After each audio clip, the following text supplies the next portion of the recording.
Sydney से जब भारतीय टीम पर्थ पहुंची तो उनके किट बैग में कॉन्फिडेंस था, उनके किट बैग में ढेर सारी खुशियां थी। लेकिन पर्थ से जब अब भारतीय टीम एडिलेड के लिए रवाना होगी तो बड़ा सवाल ये कि उनके किट बैग में क्या होगा। उनके किट बैग में दरअसल परेशानी होगी। उनके किट बैग में दरअसल अब कई तरह के सवाल होंगे और इन सवालों के जवाब आपको अब एडिलेड में ढूंढने पड़ेंगे, क्योंकि पर्थ के मैदान पर जो कुछ हुआ उसको आप कह सकते हैं क्लोज इनकाउंटर जरूर कह सकते हैं, लेकिन अंत में रिजल्ट मायने रखता है और रिजल्ट जो कुछ था वो भारतीय टीम के फेवर में नहीं था। यानी कि भारतीय टीम मुकाबला हार गई और इस मुकाबले के हारने के साथ कई तरह के सवाल और कई तरह की परेशानियां भारतीय टीम के सामने आ चुकी हैं।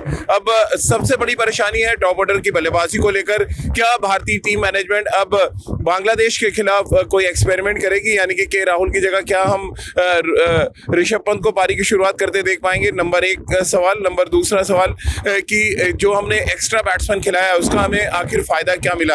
अगर हम 6 बल्लेबाजों के साथ मैच नहीं जीत सकते तो फिर 7 बल्लेबाज किसी भी मैच में क्या करेंगे? 20 ओवर की क्रिकेट में 120 गेंदें आपको मिलती हैं और इन्हें 120 गेंदों को खेलने के लिए टॉप 4 या 5 बल्लेबाजों पर ही आपको भरोसा करना पड़ेगा। और अगर आप के टॉप ऑर्डर के बल्लेबाज भरोसा नहीं दे रहे तो फिर नॉकआउट मैचेस में या बड़े मैचेस में कुछ ऐसा ही होगा जो पर्थ के मैदान पर हमें देखने को मिला।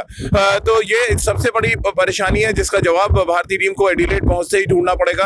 और एडिलेड पहुंचते ही एक और बड़ा सवाल जो आपके सामने होगा वो ये होगा कि किस तरह से आखिर उस टेम्पलेट को वापस लाया जाए जिस टेम्पलेट के दम पर हमने बायलैटरल सीरीज में धमाका किया था, कई कमाल किए थे। क्योंकि जो कुछ वर्ल्ड कप के दौरान हमें बल्लेबाजी में देखने को मिल रहा है वो कतई भारतीय टीम के टेम्पलेट से मैच नहीं खाता। क्योंकि अगर आप तीनों मैच की शुरुआत देखें तो तीनों मैच की शुरुआत देखकर आपको अंदाजा लग जाएगा कि भारतीय टीम के टॉप ऑर्डर के बल्लेबाज न सिर्फ स्ट्रगल कर रहे थे बल्कि उनको जो परेशानी आ रही थी वो उनके स्ट्राइक रेट को लेकर थी। दरअसल जो अप्रोच है किसी भी मैच में अप्रोच बहुत मायने रखता है। यानी कि अगर आप टॉस जीतकर बल्लेबाजी भी कर रहे हैं तो आपका अप्रोच बहुत पॉजिटिव होना चाहिए। अब पहले 6 ओवर में अगर रोहित शर्मा के राहुल आउट हो जाते हैं, फिर विराट कोहली एक खराब शॉट सिलेक्शन की वजह से आउट होते हैं, तो फिर सवाल उठना लाजमी है। और इसी वजह से मैं कह रहा हूँ कि भारतीय टीम जब एडिलेड में अपना किट बैग खोलेगी तो सबसे बड़ी परेशानी, सबसे बड़ा सवाल टॉप ऑर्डर के बल्लेबाजों को लेकर होगा, टॉप ऑर्डर के बल्लेबाजों के फॉर्म को लेकर होगा। क्योंकि अंत में बल्लेबाजों को T20 फॉर्मेट में रन बनाने पड़ेंगे तभी गेंदबाज रिफट कर पाएंगे। तीनों मैच में गेंदबाजों ने अपना रोल बाखूबी निभाया। खासतौर से मोहम्मद शमी की जितनी तारीफ की जाए कम है। जिस तरह का स्पेल उन्होंने डाला, 4 ओवर में 13 रन देना, 1 विकेट लेना, अपने आप में सारी कहानी बयां करता है। और साथ ही उनका अच्छा साथ दिया अर्शदीप सिंह और भुवनेश्वर कुमार ने। लेकिन परेशानी जो तीसरा सवाल जिसके बारे में मैं अब चर्चा करूंगा वो है आर अश्विन की फॉर्म को लेकर।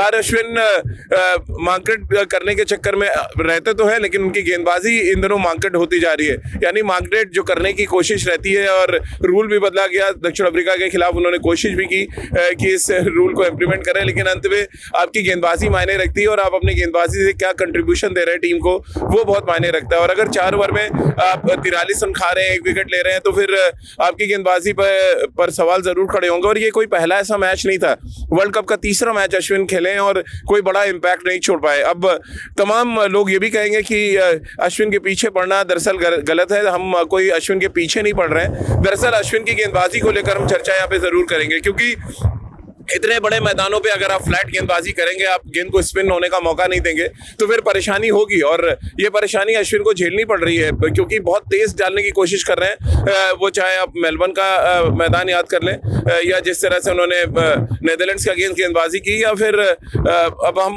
बात करें दक्षिण अफ्रीका की टीम के खिलाफ, क्योंकि सिर्फ 5 बॉलिंग ऑप्शन लेकर भारतीय टीम उतरी थी और 5 बॉलिंग ऑप्शन में से अगर एक गेंदबाज 40 से ज्यादा रन देता है तो फिर आप मैच जीतने की स्थिति में कम से कम नहीं होंगे। मैच को क्लोज ले जाएंगे बाकी के गेंदबाजों के दम पर।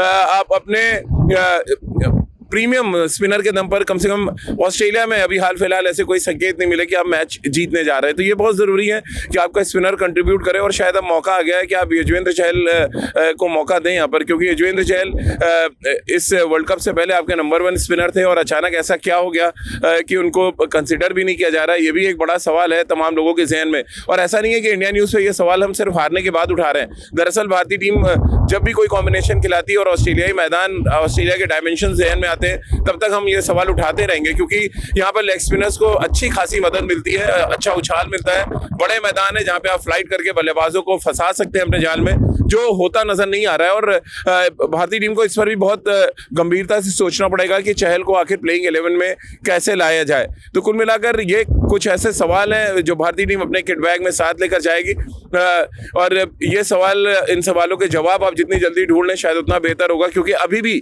सेमीफाइनल की जगह आपकी पक्की नहीं है। ये आपको समझना पड़ेगा कि ये टूर्नामेंट और इस टूर्नामेंट का फॉर्मेट ऐसा है कि एक बड़ी हार ना सिर्फ आपके नेट रन रेट को खराब करती है, बल्कि आपके दावे को भी थोड़ा सा खोखला करती नजर आती है, क्योंकि अगर आप बड़े अंतर से मैच हारते हैं तो फिर आपके जो टैली है, यानी कि पॉइंट्स टेबल की जो टैली है, वहां पर भी सीधा असर पड़ता नजर आता है। भारतीय टीम को बहुत सावधान रहने की जरूरत है, बहुत सचेत रहने की जरूरत है, क्योंकि अब समय ऐसा आ गया कि आपको एनालाइज करना पड़ेगा कि आप क्या गलतियां कर रहे हैं। बार बार वही गलती आप रिपीट नहीं कर सकते हैं।